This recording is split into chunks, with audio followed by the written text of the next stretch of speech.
तर बघा विद्यार्थी मित्रांनो, आज आपला घटक आहे वर्तुळ. तर वर्तुळावर मध्ये आणखी काही उपघटक आहेत. तर आपण अभ्यासणार आहोत वर्तुळाचे घटक. तर सगळ्यात अगोदर वर्तुळ म्हणजे काय सांगता येईल का कुणाला? कोण सांगतं वर्तुळ म्हणजे काय? तर बघा, वर्तुळ म्हणजे जे काही आपले विविध बिंदू आहेत त्या बिंदूंचा पूर्ण संच म्हणजे आपल्याला काय सांगता येईल? वर्तुळ. तर बघा,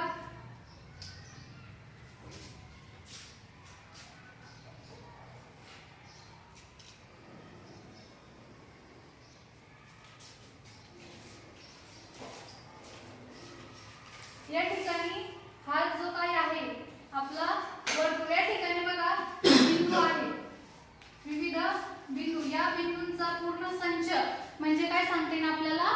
वर्तुळ. तर यामध्ये वर्तुळामध्ये खूप काही घटक असतात. तर त्यामध्ये सर्वप्रथम बघणार आहोत आपण त्रिज्या.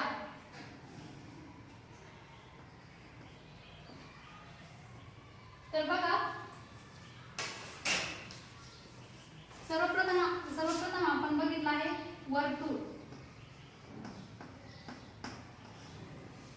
वर्तुळ म्हणजे काय सांगितलं आपण? विविध बिंदूंचा संच.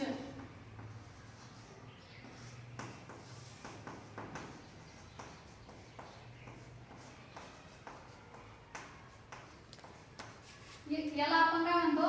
वर्तुळ. त्याच्यानंतर त्रिज्या आपण बघतोय. त्रिज्या म्हणजे काय सांगता येईल?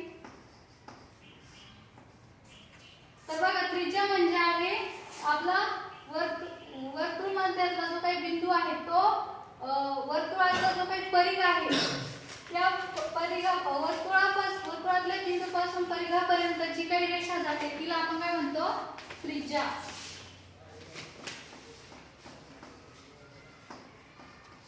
त्यानंतर आपण अभ्यासणार आहोत व्यास.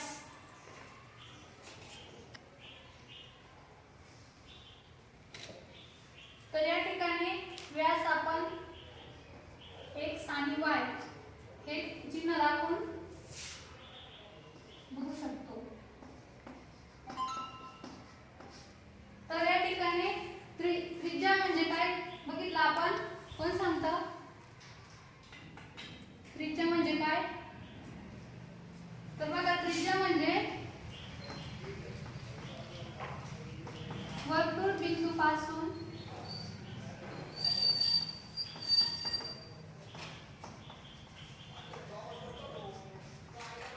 परिघापर्यंत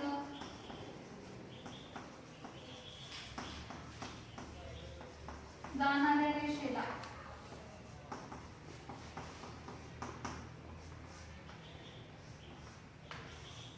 आपण काय म्हणतो?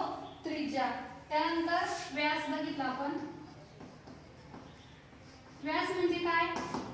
कोण सांगतं? व्यास म्हणजे काय बघितलं आपण?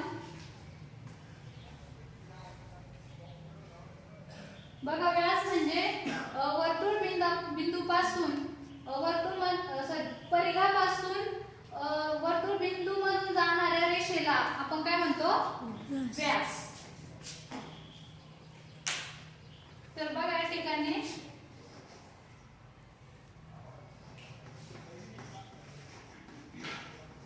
परिघापासून वर्तुळ बिंदूतून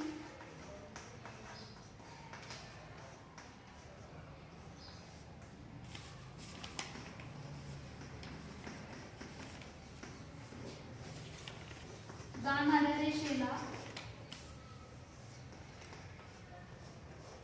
काय म्हणतो आपण? व्यास. त्यानंतर आहे वर्तुळ मध्य. तर या ठिकाणी बघा, हा जो काही आहे तर आपण काय म्हणतो? वर्तुळ मध्य.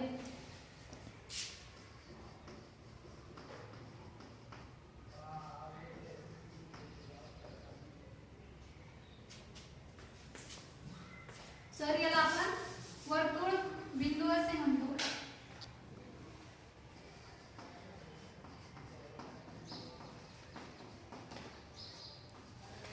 बघा, ज्या बिंदूपासून आपण वर्तुळ तयार करतो किंवा वर्तुळ तयार होते त्याला आपण काय म्हणतो, वर्तुळ बिंदू.